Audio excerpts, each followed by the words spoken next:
Elle s'est réveillée de son opération avec un accent anglais. Donc, je me suis fait opérer des amygdales il y a 11 ans, ça fera 11 ans au mois de juin.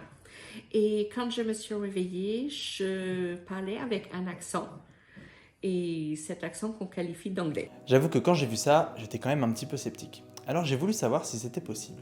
Juste avant, je te laisse le temps de t'abonner, c'est juste ici.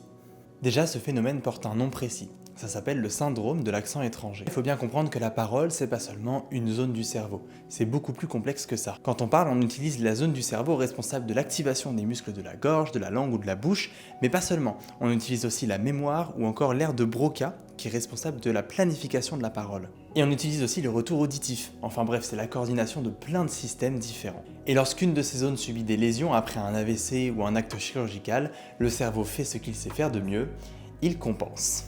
Et il se trouve que dans de rares cas, cette compensation n'est pas parfaite et la coordination fine est légèrement décalée.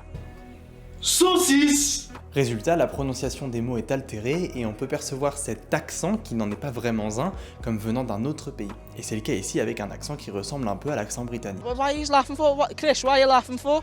Why are you laughing for? I'm being serious. I'm being serious.